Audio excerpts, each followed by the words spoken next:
This place is great, really comfortable.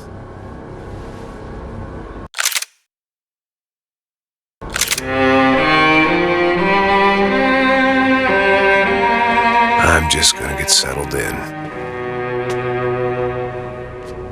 Time to move on. Get on with my life. Yes, absolutely.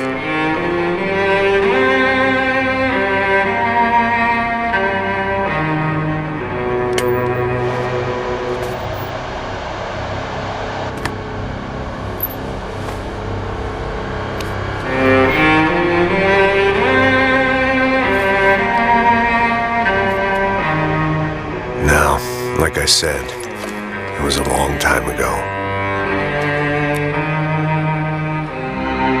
Let it go. Seriously.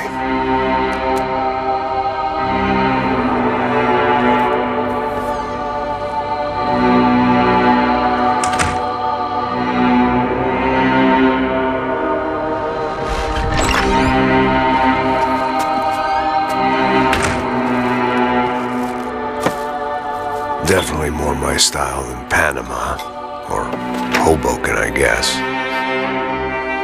No, if I'm honest, I just got kind of bored of boozing. I mean, once in a while, but not all the time. You're right, it wasn't doing me any favors. Maybe I'd lost my self-respect, but it's back. I'm excited, really.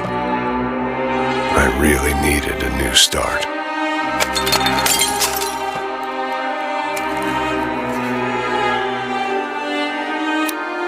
I think you're right. I think I am gonna like it here. It certainly ain't New Jersey.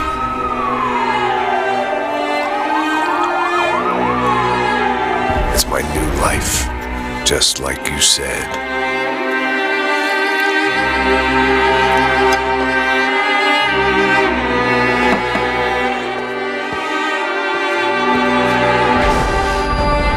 Listen, if you think I can still do a job, what have I got to lose? Apart from the weight. Very funny. Ha ha. Yes, that is a fake laugh, you jerk.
So I guess I'd become what they wanted me to be.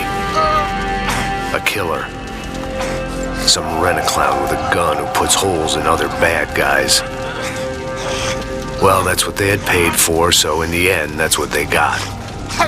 Say what you want about Americans, but we understand capitalism. You buy yourself a product and you get what you pay for. And these chumps had paid for some angry gringo without the sensibilities to know right from wrong. Here I was, about to execute this poor bastard like some dime store angel of death. And I realized they were correct. I wouldn't know right from wrong if one of them was helping the poor and the other was banging my sister.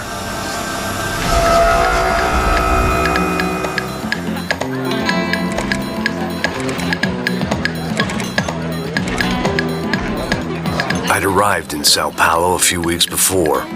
I was working a protection detail for the kind of people who need protection in a town like this. And what kind of town was this? One where I didn't speak the language and they didn't water down their drinks. So for now, we seemed to get along just fine. Of course, that was about to change.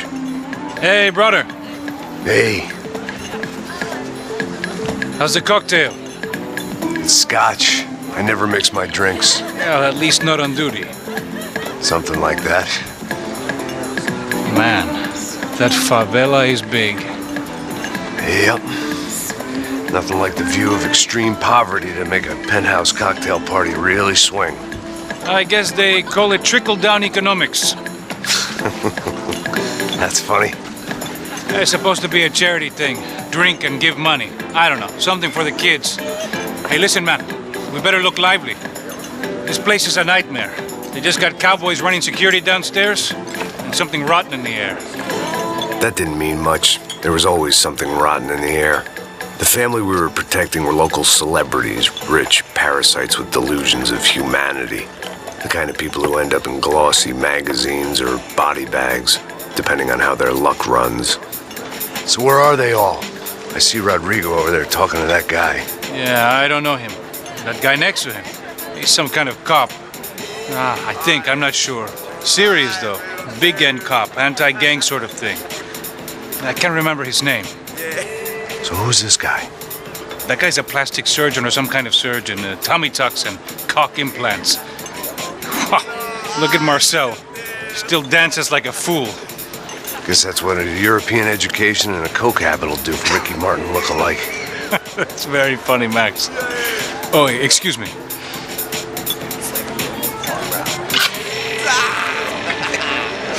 I was mostly working for Rodrigo Branco, a local businessman.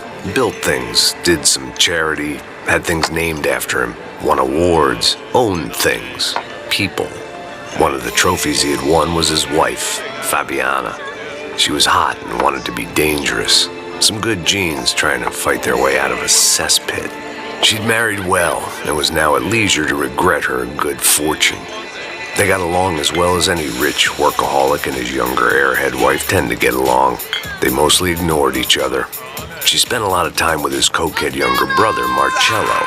He was a good-time guy if your idea of a good time was an expensive suit, a bottle of champagne, and nothing between the ears. The middle brother, Victor, had just walked in. He was a local politician. Guy was smoother than an oil slick on an iceberg and about as toxic. The rest of the crowd, I didn't know, but I could imagine the types. People who know if they drink enough, they won't have to feel guilty about their good fortune. Suddenly, things turned real ugly. Felt like our hangovers arrived right on cue.